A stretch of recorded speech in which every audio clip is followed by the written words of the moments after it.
Welcome to another episode of the Fat Cats Rugby Podcast. A chilly evening, and my name is Ruben Kuhumuro yet again.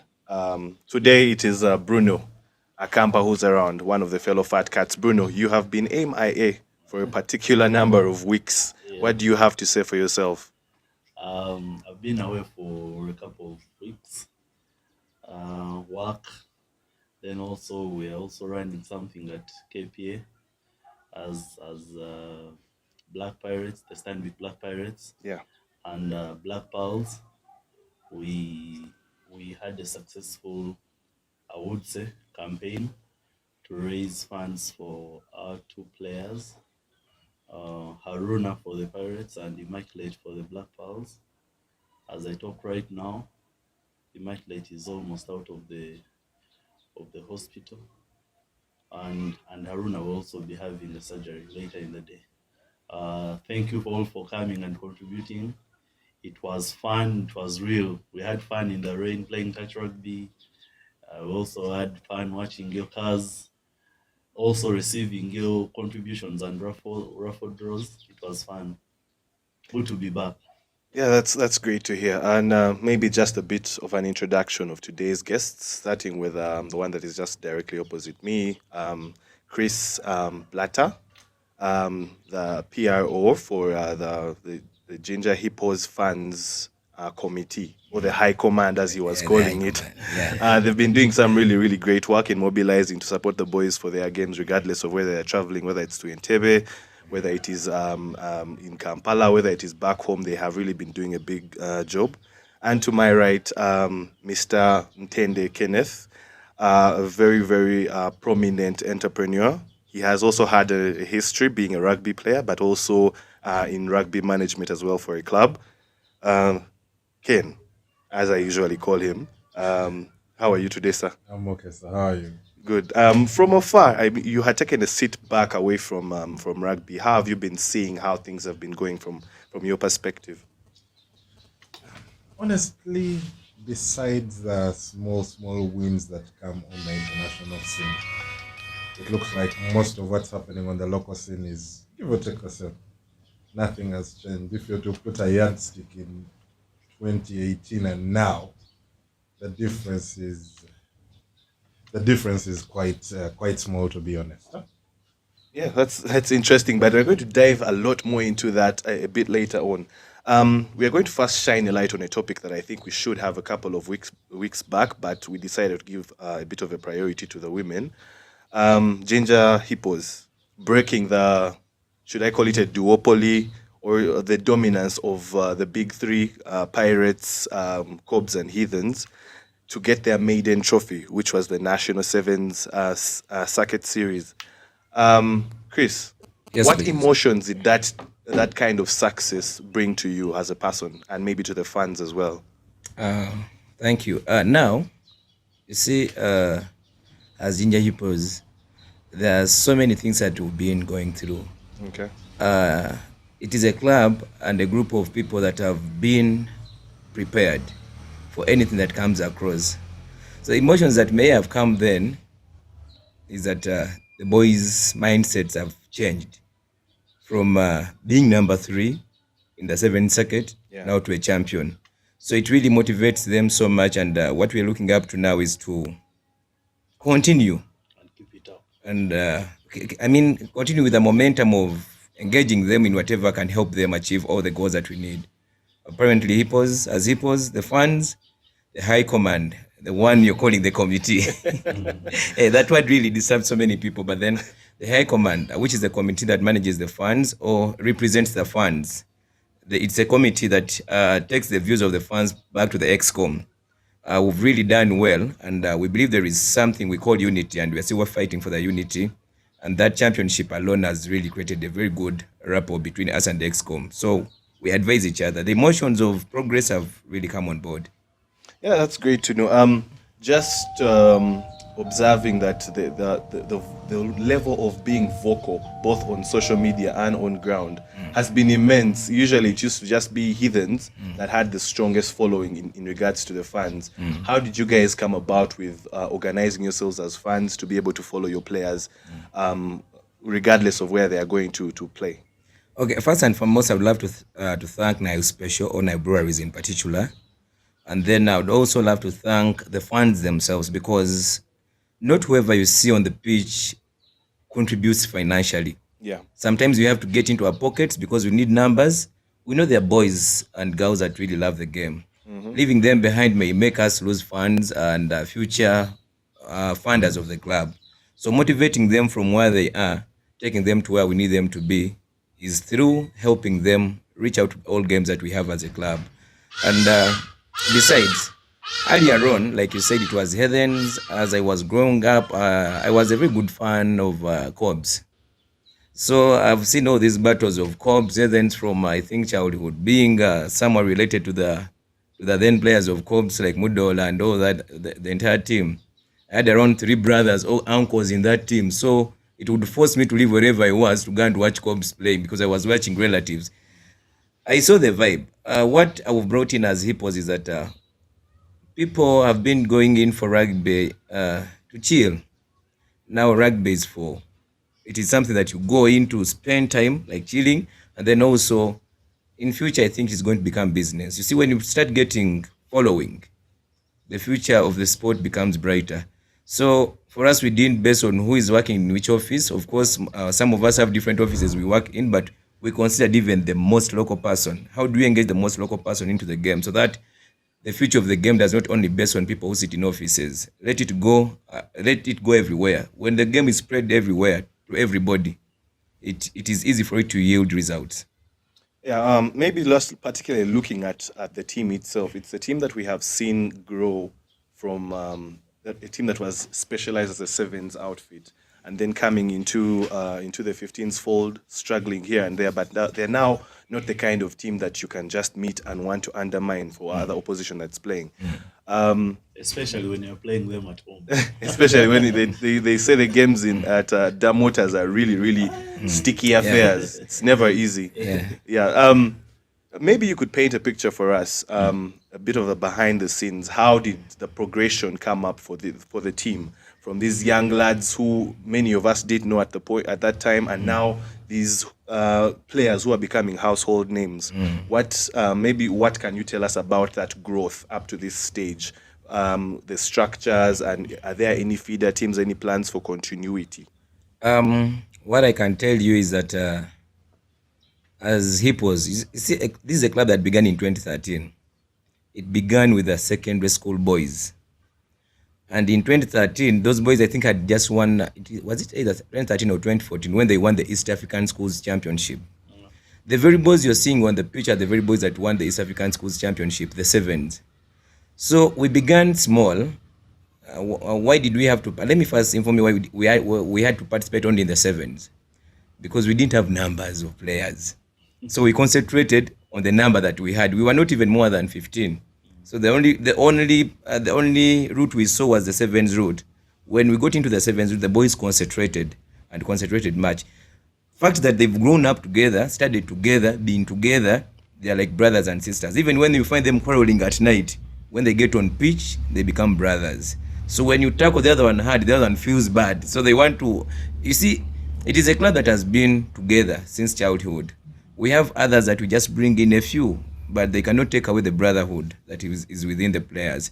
So one thing that has helped us achieve almost all our goals, most of our goals: 1, the unity within the players; 2, the brotherhood; 3, these boys feel bad when they lose. Every team feels bad, but for them they feel very bad, because remember in 2014 is when we first participated in the sevens, and we were third. We were all round, how should I call it? Overall, we were third overall. Then in 2014 we had a chance to go and participate in the Rwanda sevens. 2014 we went and we won the Rwanda sevens. Then we went back 2015, we still won the Rwanda sevens. Remember, they were still young boys, so now the winning mentality comes into them. Those wins helped them mobilize or motivate other young players that were still in school to join them. Then in 2016, we still won the under sevens consecutively. We won it consecutively. Maybe other teams did not consider going out to. You see, every time you expose players, they gain the mentality of winning. Whether they finish in the position of number 6, whether they finish in the position of number 10, as long as they are exposed to the game, by the time they come back on ground, they don't reason the same way. They don't play the same way because they've learned something from another part of the world. Now, when we left Kigali, we went to Kenya, Bungoma Sevens. Hey, we were number 5. Of course, every sport has politics, and this politics comes in generally because the sport, most times the sport doesn't have a very big following. If you want any sport to become very organized and administrative in a very positive way, then make sure you engage numbers. When you have numbers, even the people that are managing the sport start to get the fear to annoy the fans. Because if you want the sport to develop, then you need to be realistic. When you're not realistic, the sport may not grow. And it can only happen when the sport has no following.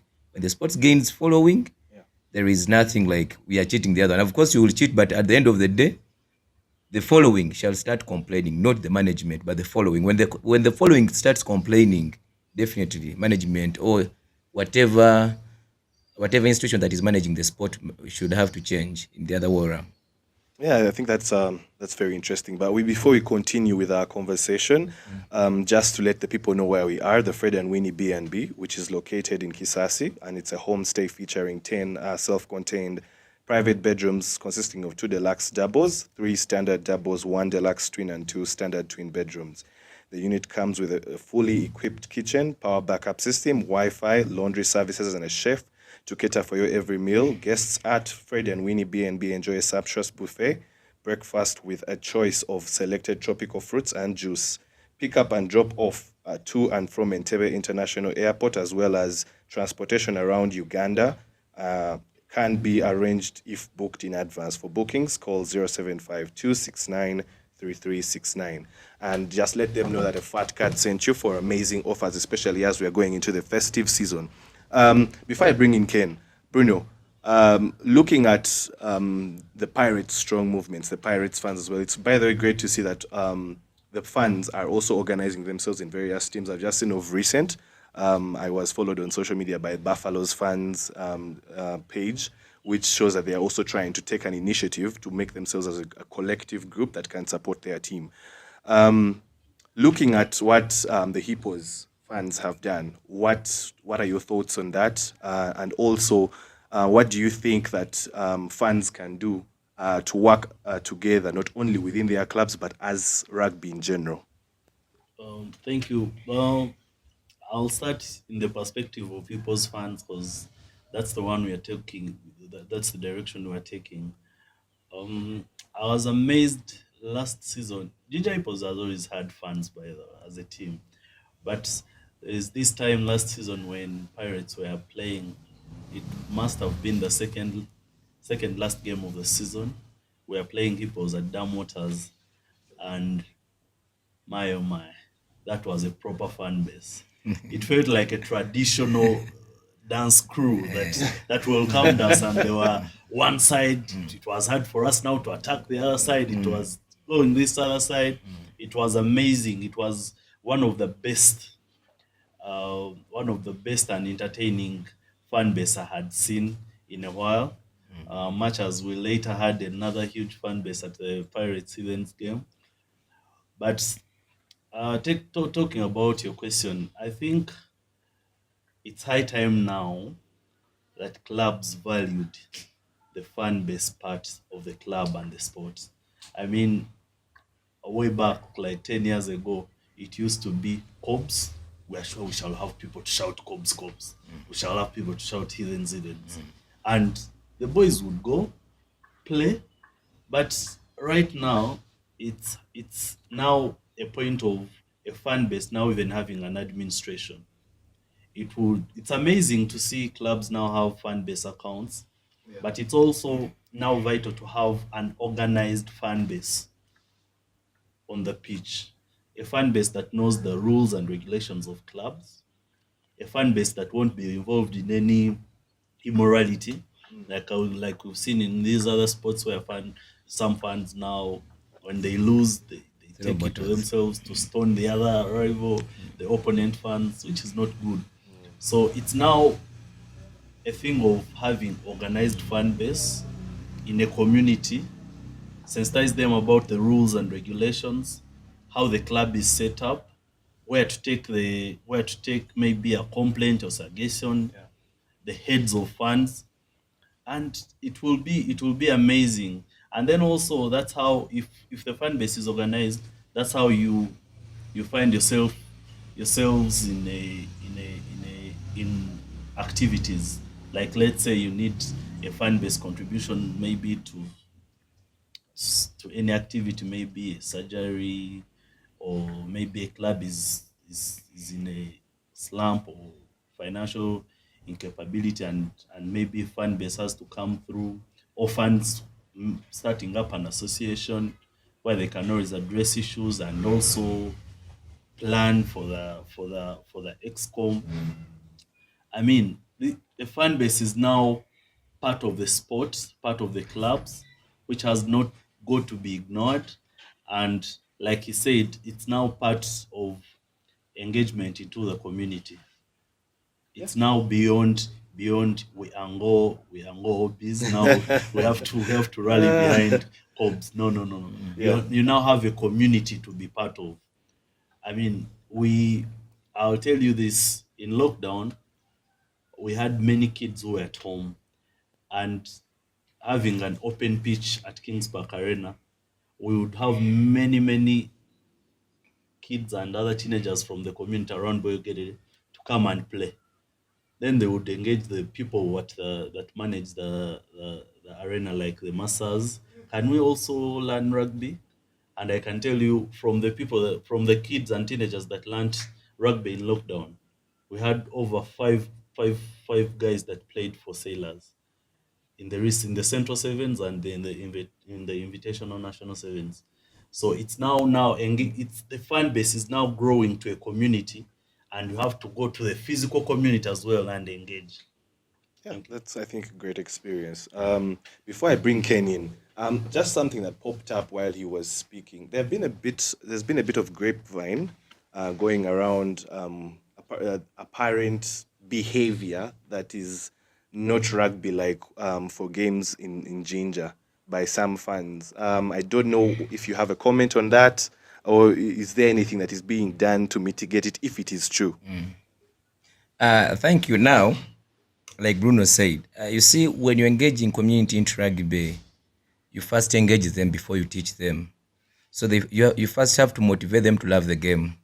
Then after loving the game, then you teach them the rules of the game. I'm very sure after fans learning the rules of the game, you'll never be disappointed. Before, it was really worse, but as time went on, you see it has changed. So it used to be like that in the beginning because we were engaging whoever we find, and we are still going to continue engaging whoever we find because it's the only way we can grow our fan base. Our club is a club that you realize has the biggest fan base, apparently. Have these numbers been documented anywhere? Now, Because even if you speak to a Heathens fan, he's going to say they have the most. Pirates will also say they have the most, but do we have the numbers anywhere?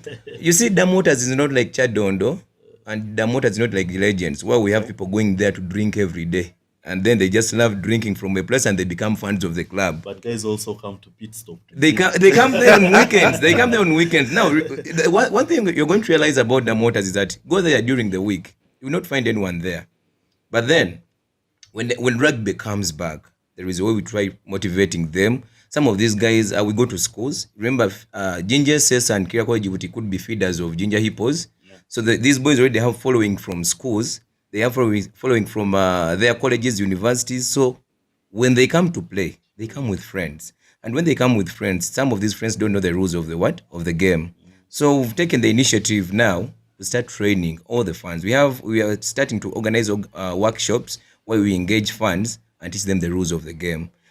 We first of all began with the high command, with the fans committee. We are trying to train them. Actually, we even ask them, if you don't have time for training, then do more research about the game. Internet is there. go on, because when you by the time you get into the funds committee, it means you have a lot of time for your internet. You must be someone that can be able to use your internet well to do research. So not everyone is going to be participating in the workshop, but then you can go and learn from the internet what a knock-on is and what causes a knock-on, how an offside comes into existence, and why the refs of or why rugby doesn't have laws and it has rules. When you get to learn some of these things, then I'm very sure by the time you choose to come back for rugby, you have the information. Actually, even if you don't have enough, you'll be scared of what you learned about rugby and what you have to learn more, and that will easily control you. Oh, okay. Ken, you have been particularly quiet in this conversation. Yes. It has been so predominantly ginger based, but now just try to bring it back to the central. You have one of your companies was a sponsor for a team a few years ago, Yes, yes. the Warriors, and around that time, we saw a lot of shift in the team. They finished fourth in the 15th season, the league that year, and now the team is being. It was relegated, but there are rumors that the league might be expanded to 12, so it might be back again. Yeah. But that is the trajectory that Warriors is in. They were up at some point, and they were relegated just as of recent news that happened. Could you paint us a picture of why Dusupe pulled out of that, and what, in your opinion, is maybe for people that will be watching, the typical day-to-days of or the week of running a rugby club in Uganda? Okay, so for the start, just to give you guys context, I've had experience at all levels of rugby. Meaning I've played in the schools league, I've played in the league, I've been a sponsor, and I've been in the media. Now, because I've had the chance to interact with all these different facets of the sports community, I tend to now pick up a few things here and there.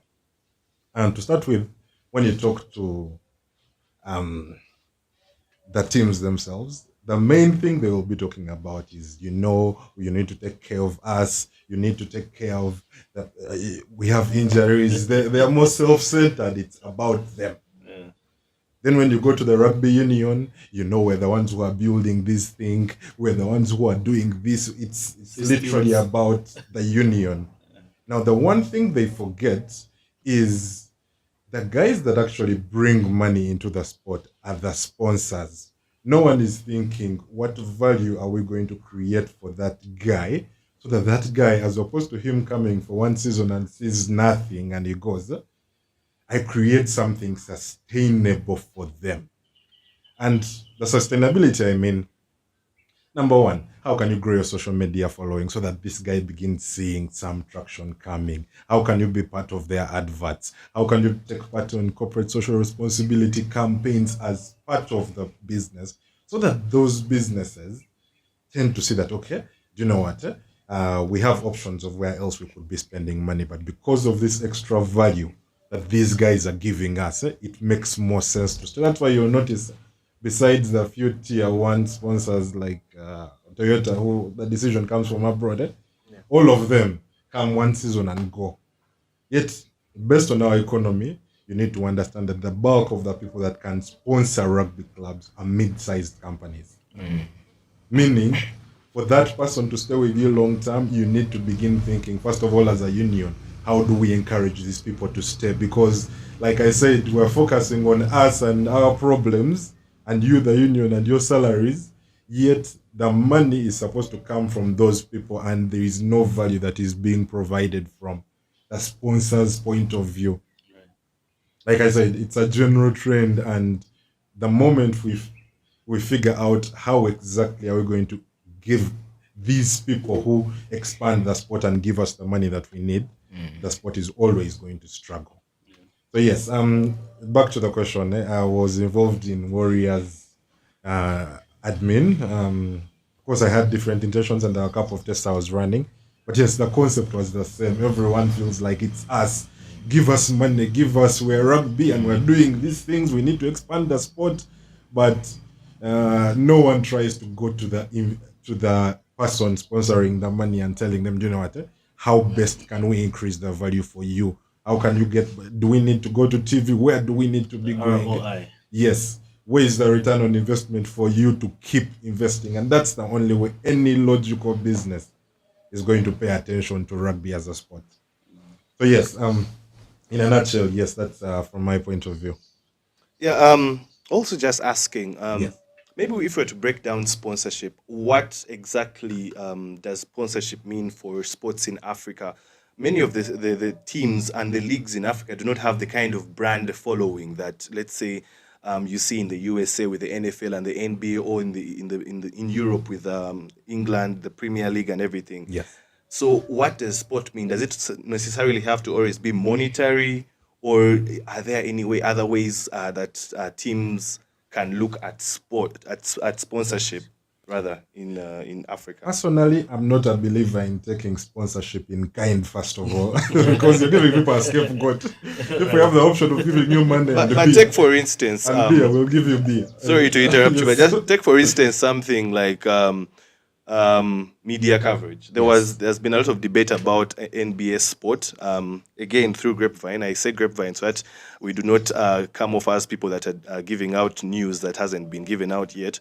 But there was a sponsorship that was done, an agreement between them and the union. But then from grapevine, apparently it was called back. That is why they haven't. I think they were not broadcasting the women's games, and it was KO instead. KO, by the who's always a reliable backup plan for the union. Shout out to them. So their agreement did not have particular money in it as per se, but Yes.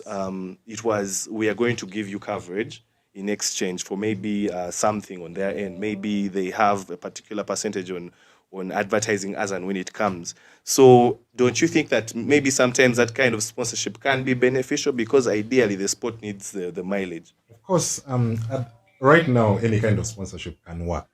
But however, in order for you to better make sense of how the sponsorship game works, you don't need to compare yourself to what the US is now, or what's happening in Premier League. You have to go back to the point in time when they got started. What exactly did they do? And that's a bit that people are not paying attention to. What the league itself did, Premier League, they said, you know what, we need to promote this sport in order for people to pay attention to us so that we can attract advertisers. So for the first 10 years, they said, we're not going to bill any of these video people. Let them come and promote our sport, because they knew the more the eyeballs they get on them, the more the value they are going to give for the advertisers. So I believe it's just a way of us looking back of, do you know what, could we leverage and pick up some of the same tricks that they did? Their job was not to frustrate someone like Kawawa who has come and telling him we need 50 million or Kratos or whatever, and said, you know what, how do we leverage some certain things? Just to give you context, remember how Kratos, just in their 1 year of existence, they promoted the sport to the extent that a schools league game had 1,000 people. Right. Imagine how much more they could have done in a period of 3 years, 4 years, and them making money. It means they would have propelled the sport to a point in time where everyone in the country would begin to pay attention to that sport. So, but because everyone feels like they need to be compensated now, union needs to be compensated now. In fact, before you start, pass me 4 million. So yeah, you find yourself because of this short-term gain, everyone is killing the possible impact of what could have been if this sport could have been propelled. There have been even been people as big as, what's the name of these guys who came from Zimbabwe? The billionaire Masiyiwa's TV. I don't. I've forgotten. Yes, It was based in people. Nagura as Yes, well. people as powerful as that have come to the sport and run Is away. that Kwese? Kwesi. Yes, yeah. Why did Kwese disappear? Yes. So that's what you need to consider. Once you fix media and give media the chance to put eyeballs on you, it begins, the investors, the people who put money, these people who want sponsorship only come because they are now going to get those eyeballs. So that is the gap that needs to be fixed at the end of the day. So yes, back to your question. Yes, I know at the moment we don't have any other alternatives. But like I said, the moment you give people leeway to give you anything, if it's money or my beer, I give you a beer. Cost of production, it's cheaper for me. Yeah, But yes, for some scenarios, it's understandable. Things like health, that one is quite mandatory. Things like media, that one is even a plus. So It's important just that come up with something sustainable so that it's constant, because that's the only way the sport grows. Not from you coming to shoot one thing and you go. Right. Right. Yeah, just looking at it, I think one of the things that we have really spoken about is money, and Yeah. definitely you need money to grow. That is something that we cannot avoid. But is sponsorship the only form of revenue that sport in Africa can get, or sport in Uganda? Let me zero it down to Uganda and rugby in So particular. just to give you context on that, I also read a case study on how the people in Germany did it. Was initially they did not have sponsorships. What they did, they made the sport popular among the people, but it still comes back to media propelling this thing as much as possible. They started telling people, do you know what? A year give us $50, 50 euros, I mean. And people, they just started contributing 50 euros, and they amassed enough money. But like I said, all those coins stem from one thing: media being able to get their wings and throwing the sport in as many people's eyes as possible. But yes, as long as we can fix the media gap, it means whatever channels we want to make money for the sport, so that through the funds, whether it's through the sponsorships, we'll be able to thrive because they will be seeing people. And it's not just even about the sport, is what's happening in the outside life. Which girls are they talking to? Those things tend to actually attract more people than the actual sport itself. And yes, Okay. it's a blueprint that has worked for everyone. Okay, thank you. I think one, just because Ken has been, maybe because you've been at almost every level of a stakeholdership in rugby. Yes. My question to you is, looking at the current status of the, I would say the top flight, the league, Yes. the 15s league. I can't say less than half of the total number of clubs in the league have sponsorship, Yes. proper sponsors. About four. And not because they are not trying.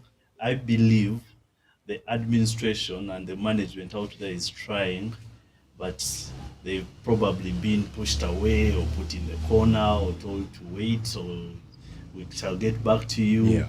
And this is the thing, even if they send you away, that you'll never stop. So from your experience at every level of being a stakeholder, Yeah. my question to you is, how would you advise a club, whether the top, like they say, the top four or the middle or the lower club, Yeah. how can they try to get a sponsor that could probably make them perform maybe on pitch or off pitch Okay, a bit better?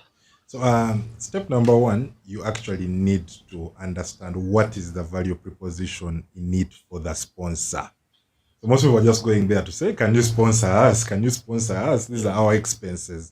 No one is talking about what is the return on investment that is going to come out of us being with you for 3 years, 4 years. How much more value is that going to come? Right. So yes, as step number one, I would recommend you first work around this value proposition for whoever you're reaching out to. That's number one. Then step number two, most people make a mistake. You'll get to notice, given that I've worked with some of these people, they will talk to 3 people, 4 Right. sponsors. Whereas what sales dictates is, in order for you to get one sale, you need to be speaking to 20 people. Yes. So you need to actually expose yourself. See which other options do I have? These guys have refused. Who else? Or better, if you get 4 positive Yes, responses, yes. So you also have to weigh the 4. create a list of about 50 people and Yes. see what value you're going to give, and you see if you will fail to get 4 sponsors out of those 50 people. Right. So it just doesn't happen. So largely it stems down from, do you know how to sell yourself? Do you know how to sell what you're trying to build? And what value does the person who is buying get? It's literally a traditional sales game. Doesn't that also become now a wake-up call to how most clubs management is set up? Because we are in a sport where largely management of a sport here is run by guys who previously played. Yet, yes, you played, but then we have people out there who have different careers. Yes. You can be a management group of players who are, let's say you're maybe in medical business or in medical section of business, and now the others is maybe a carpenter or driver, but he played. Don't you think now we need to rethink and now change management of a company and look at careers, and you're like, guys, we don't have a sponsor, we are running a club, but we need someone to sell. Yes. Can we hire a salesperson? Honestly, I believe that is the most important bit. Right. Literally get one nice salesperson that knows what they're doing. And I could guarantee you, as long as they push for 3 months, 4 months, they would be in position to get us. Okay. Yes. Then, Ruben, my last question to Ken would be, right now, I'm talking on behalf of my club and also many other clubs, because I'm very sure this issue is affecting many other clubs. Right now, whether you have a sponsor or not, we've also had cases which also from your times when you're playing, where we've lost a lot of talent to injury. That's inevitable. I mean, world over, we've lost young players to injury who cannot play anymore. But then there is a case of injuries that could be treated better or earlier, and maybe that talented lad can come back on pitch. But clubs here are struggling to now take care of players' injuries because of finances. You don't have money. They don't have money. They don't have insurance. I don't know, because now what most clubs have been doing is, which is okay, Harambes, but then you can't be sure Harambes will always be the solution. I think one of the thoughts that I had as we attended the fundraiser on the weekend, I was having a conversation, I think it was with Edwin, and we're like, yes, it's great to see that the rugby community come together. Yes. But if you have, let's say, 10, 15 people on your injury list, how many fundraisers are you going to have? And each surgery is like 15 million. Also, for the sentiment of what happened at that event, it's great, it's amazing. Right. But does that also entice someone new to come into the game as a player or a parent to allow their child to play if they say, wait, this is a contact sport and you do not have medical covered? It raises a few eyebrows. And I personally thought that in the longer run, it somehow is not a very good advert of what the sport is all about. And it goes back to things that I feel like need to be addressed. There are so many fingers pointed at the union. Yes, the union is responsible, but how are clubs also organizing themselves to put themselves in a position that, this is what we are doing for our club. Let us be the anomaly. Let us be different. Yeah. And like you said, I think one of also the biggest problem is we have people in positions that don't understand the magnitude of those positions. Can they be able to hire some very ambitious, fairly young people that know how to do certain things? From the role of CEO to the roles to marketing, to sales, to funds, liaison or something like that. I think those are all things that we need to rethink from the ground. It's like people forget that these are businesses also. Yes. People forget that these things are businesses. Maybe if I may come in on that. Let me try to give you a very small example. There is one thing that we need to accept in rugby as a sport. Rugby is still developing. Now, for us who've been different sports, when you look at where rugby is, sometimes you're like, I don't know when we were last in such a situation where you have to get a sponsor that gives you, let's say, 87 millions and you have to celebrate. It is good because sponsors have started coming on board. Whether they come with 10 million or 15 millions, the future is now becoming brighter. I think all the ideas you guys have talked about are really good. Getting people responsible for different whatever's departments and all that. But I think that has to go back to clubs themselves, because you see, there is no way you can challenge a union on things you cannot do at the club level. I think to a certain extent that's true. If you want to challenge a union, then try it at the club level. When you try it at the club level, the union guys shall come and learn from you. Basically, they'll either have to hire someone from your club who has done it perfectly to go and join the union so that he can also do it better at the union level. But anything to do with sponsorship goes with following. No sponsor is going to sponsor a club that has no following. You realize that most of the clubs that we have in the country, like Bruno said. Now the Ngo guys have to come and support Cobs because most of the players from on Cobs came from Ngo. Then the Smart guys have to come and support Heathens because most of the players on Heathens, most of them come from Smart. Then it is everywhere. But then now that pride could be developing or killing the game. They don't concentrate on looking for more other people to join their cocoon so that they can have the big numbers. No sponsors going. The reason as why I think the union doesn't have those big sponsors coming on board is just because it is still fighting to reach somewhere. It will come there for as long as they get to understand what you guys have just talked about. Having different responsible people in different departments, and they must be experts in wherever you employ them.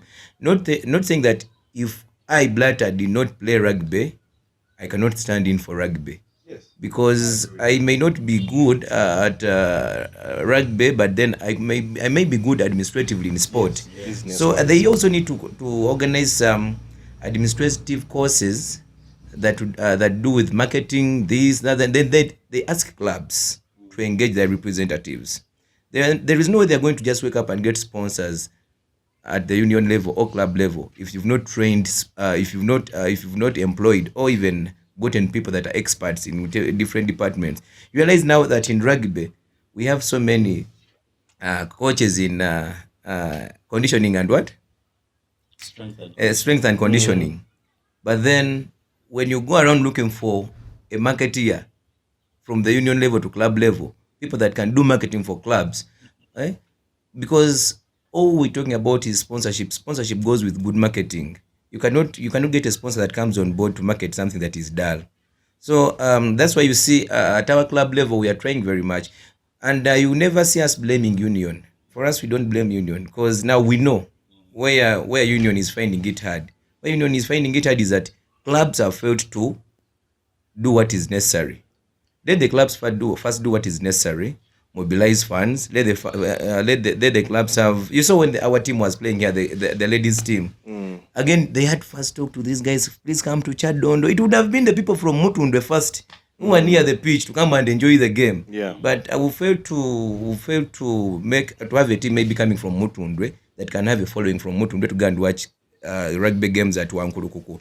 So, my advice would be, let's try to take it away from ex-player being in management and employ people that have the zeal for the game. And the ability. The also ability, to the ability. Which is very important. Because the ability is, I have a friend who calls it,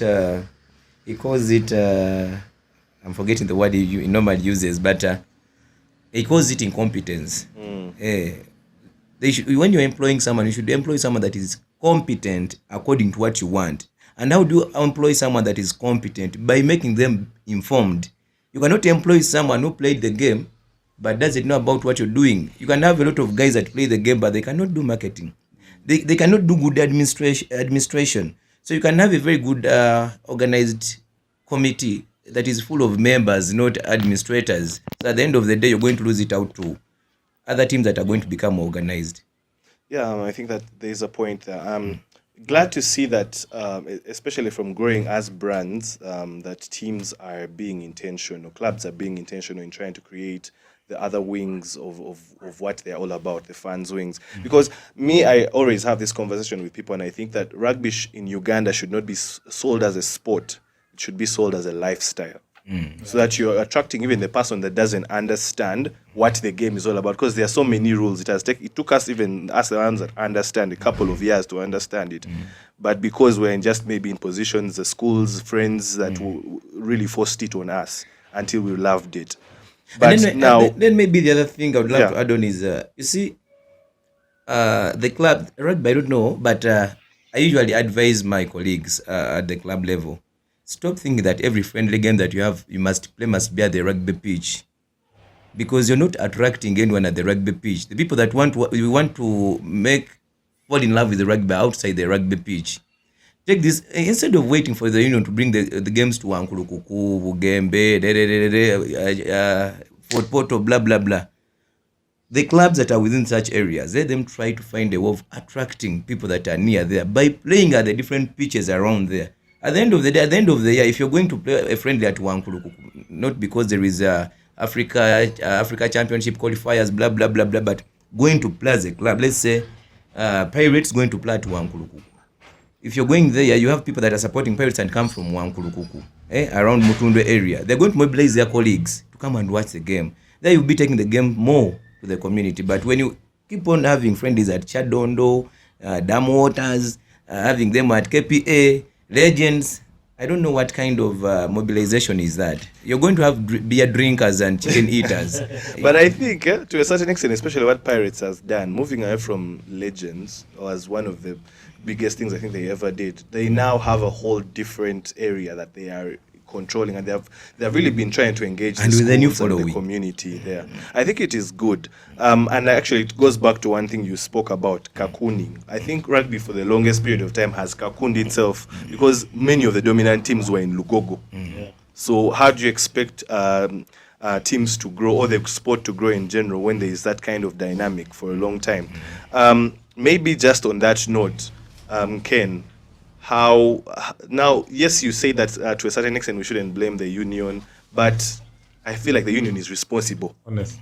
Is the overall body that is responsible for the game. So what do we do to make the league and the sport more marketable now? Now that we have understood that these are the issues, what do you think the union isn't doing that it should be doing to especially spread the game to other regions and also make it more marketable and more enticing for sponsors to come in? All right. So the first thing we need to understand is, honestly, rugby is a hard game. So trying to use the sport at its core to attract people, the general public, is going to be extremely difficult. So there are so many rules that what is a girl going to come and do there? Ideally, it's just a guy who is going to bring her over. So the first thing that these guys did, I'm just going to use people that have actually done it, is use the media, play around what else can be linked to rugby. You noticed with Kratos that whenever we posted rugby content, 200 views. You posted the nicest this with these women, it's related to rugby, but it has 3,000 views. Meaning its coverage. impact overall in terms of bringing external people to watch what you're doing was actually a lot more powerful than that. So step number one would be, how do we work with the existent media to actually promote the sport, not at necessarily rugby level, but how do we affiliate? How do we talk about the schools? How do we include this so that everyone now begins to get interested? Because step number one of making any sport grow is you don't first work on the sport, you work on popularizing the people within the sport.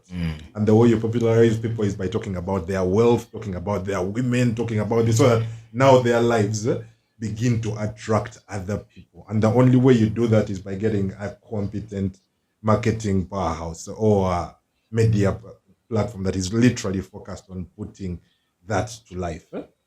That is usually step number one, because everything else that you can do, I could guarantee you, even if you held a game in Wankurukuku, It centers around there. yes, still centers around there. And because now people are having to come to watch this already complicated sport where people are beating themselves, its impact would be much less than a random video like check out the chick's desire has been with. I don't know if there was any particular That's a strip thing in using desire, but I could guarantee you, over a year, someone that continuously did that would have a lot more impact in terms of bringing people to you. Just to give you context, Kratos alone was around 1 year. We had almost 10,000 people that had signed up to begin watching content, to begin engaging. And those were actual people. You have their names, you have their phone numbers. That is quantifiable. And that's something you can actually take to investors or sponsors to say, you know what? We actually have 10,000 people that are watching our content on every day. So that is usually where step number one has to be fixed. I know people are going to try and blame the clubs, but their impact would be little. Remember, they don't even have money. So, True. so regardless of how much of a push you're trying to do, as long as you don't have money, you're wasting time. Yeah, sure. Because the two are related. You need money to push. Ataina said Tayongera. But yeah, anyway, I think those are some interesting points. Yeah. And as we come to conclusion of this discussion, it's one that is really, really broad. We could even have another edition of it. But he spoke of something about the German ideology of developing, of growing clubs and growing a league. Now that we are seeing many of the teams are being intentional about collecting and organizing their fan groups, and both of you being involved with the fan side of your clubs, your respective clubs, how do we start to get these people involved in at least also contributing? I mean, I talked about this in the last episode. We wait so much for sponsors, but how are we also collecting amongst ourselves to be like, okay, let our fans give us, let's say, this X amount every month or every year? Or just pay membership. Yeah, something like that. So a fund that can really ideally help us. Because you can claim to be a fan of something from afar. When you're just, there's a difference between a fan and a well-wisher. Yeah. So, what do you guys think about that? And are there any plans towards that? Okay, personally, when we were just chosen into the leadership of what we call the high command at Jinja Hippos, the funds committee, of course we are around 7. We were just 7. I had to sit down with my colleagues. I told them, you know what, me, I've grown up in organizations. I know it is not easy. This game is for young men and women. It is not easy to facilitate them to the maximum. And on our committee, I don't think any one of us can contribute more than $1 million to facilitate the club. Now, when you're choosing a funds committee, that's why I try to drive away people from the thing of those who played. No, choose potential people that are good at everything that you're looking for in a funds committee. For example, when we were chosen, I advised my colleagues. I told them, you know what, we need to engage these other people that come here to take beer, but have potential to support the club. Instead of being just looking at them taking beer and saying we love hippos, bring them as committee advisors, make them members on the committee, let them sit on the committee. We can say we need and be part of it, so that when we are stuck somewhere, because we are struggling with finances, the club doesn't have money, the funds are not paying because we are still mobilizing and marketing on the ground. Then we need people that have potential to facilitate, to support financially, to come on board. So we started identifying them. I actually talked to my chairman, William. I told William, you know what? We need to identify those people that come here for beer and whisk and eating chicken here, but say they love the club. Bring them on board. Teach them what rugby is. Make them advisors of the committee. At the end of the day, when we are stuck somewhere, they will have some contribution. I can assure you that all the movements we had the previous seasons have been actually, mostly last season, were facilitated by the committee. That's great to hear. That's very, very so then the other thing is using media. You see, media is one thing that can push you anywhere you want to go. If you start from media, you're keeping yourself in the dark. So every time you bring media on board, media will help you mobilize. You have to also choose. You see, I liked what the union did, bringing Eddie somewhere as a head of funds. It may look, they might be having someone else that played rugby and is well versed with rugby information and all that, but how many people can that person attract? When you're recruiting people, don't just recruit people that you've grown up with. Look for someone that is going to be in the club and will attract other people to come and join the what. So when this particular person comes on board, you realize that other people shall find the zeal to come and join the club, and then see, they would actually love to know. Rugby is a game that you learn on pitch. And I love the way they do it. They hold the microphone, and then every mistake that is done on the pitch is communicated. So even a fan that doesn't know what that mistake is, at least he gets to know the name of the mistake. So there are some of the things that you need to just put on, but to bring on board, so that they can help you mobilize more funds. You can consider schools, like I said. Communities are quite hard, but it is us. We are the community. So from wherever we come from, how many people do you come with to watch rugby? It also matters. When you engage schools, this is a sport that is growing, and it still has some good 10, 15 years to reach where we want it to be in whatever we are discussing here. It still has some 10, 15. We need to have a work plan. Fine, this is what we want. Which period have you given it? In how long do you want this thing to be implemented and then achieved? We cannot think about it and achieve it there and then. We need to have a work plan where we say the next 8-7 years, we want pirates or hippos to be at this level. Then in 8 years after that, we want it to be here and there. That's one thing that we've tried to put to bring on board as Jinja Hippos, and good enough we are working hand in hand, the High Command and XCOM. We are trying to implement some of these things. They may not come immediately, but we are strategically handling that. Interesting. In a minute, Bruno, from the Pirates strong perspective, what plans do you guys have as fans to support the team?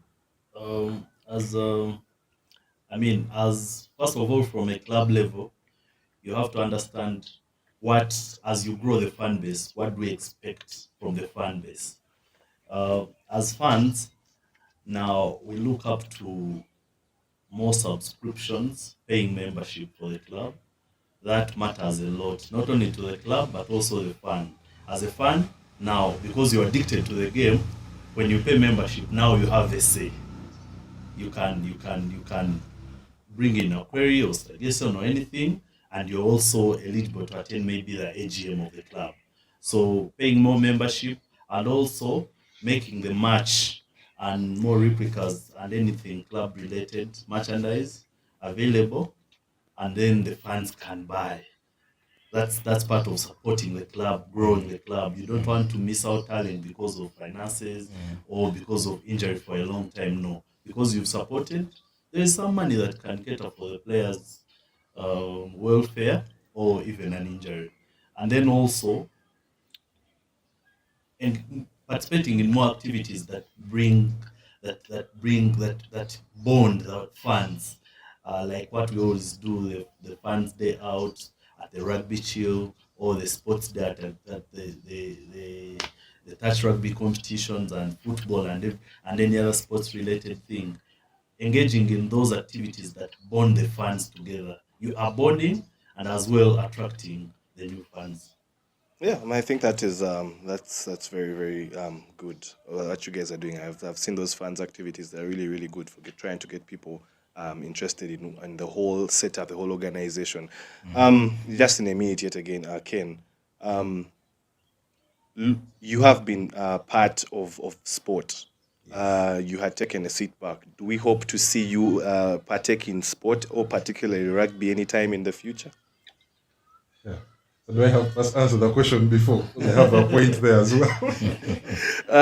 If you can squeeze it into a minute, go Okay, ahead. so first of all, I think we're taking funds for granted sometimes, and we're just expecting them to come and keep giving us money for some reason. So as clubs, man, first go back to the basics. What are you giving the guy to continuously give you money? Because I'm going to give you money once, but second month, third month, what are you giving me in return? So let's first get away from that mindset of, hey, no, we just talk to them, engage them, and they give us money. It doesn't work like that. That's not how economics works. So yeah, step number one is think of which value are we going to give these guys. Liverpool does things as stupid as we're going to give you insider information of what Darwin Nunes is doing on their blog, and you pay some $5 a month. And because you feel like they're giving you something, you're more willing to let me keep subscribing for it every month. So I believe clubs should first go back to that basic and think, I know I want to engage these clubs, but it's not fair for you to just go back and say, give us, give us, give us. So think, what can we give? And giving doesn't have to be something a lot. Like I said, it could be as something as simple as you're giving them executive information that they're not going to get anywhere else about what's happening inside the club. Could be this happened, that happened, and something as simple as that could just be packaged and given so that people now can use that as, I'm paying for something in return. Actually, maybe to add on Kenny's point, you see, fans love accountability. They love accountability. Once they are paying and not seeing anything being given back to them, they lose the guts to continue. Yeah. So besides what he said, the branding and replicas and blah blah blah blah, they want something that is organized. Are you registered? What is the cause of the registration?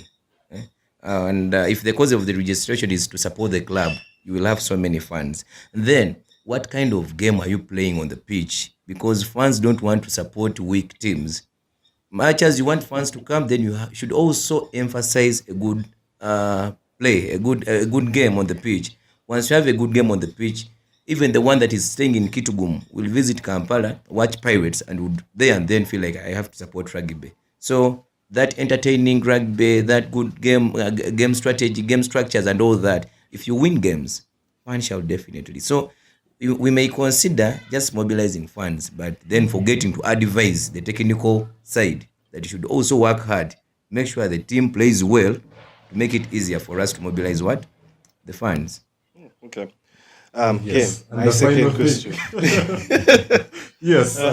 As long as there is value in rugby, like I said, sports is one of the perfect ways to push any brand. And given that I have so many brands, it's one of the areas that I would consider putting a couple of funds in. Just that, like I said, if I want to value, there is nothing. Nothing. You go to Kawowo and there are 200 views. A game, a whole tournament. It's not worth it in the meantime. So until that is fixed, you're going to just keep encountering the same issue. Sponsors come one season and go. Come, go, come, go. Yes. But as an individual, yes, I am honestly biased to rugby. So it's something I would always consider. And if we come, we are winning. Well, that was very interesting, and there's a lot we can talk about, but Yes. we'll definitely maybe have this gentleman back, Bruno. Don't you think so? We should- Yeah, but thanks for the time, all the way from Jinja, all the way from wherever you came from. We shall not ask too many questions, but thanks for keeping it Fat Cats Rugby Podcast, as always, at the Fred and Winnie B&B. You can always follow us on social media. Don't forget to subscribe to our YouTube channel as well. Leave us some feedback and let us know what you'd like to hear, who you'd like to have on. Otherwise, we'll see you at the next episode.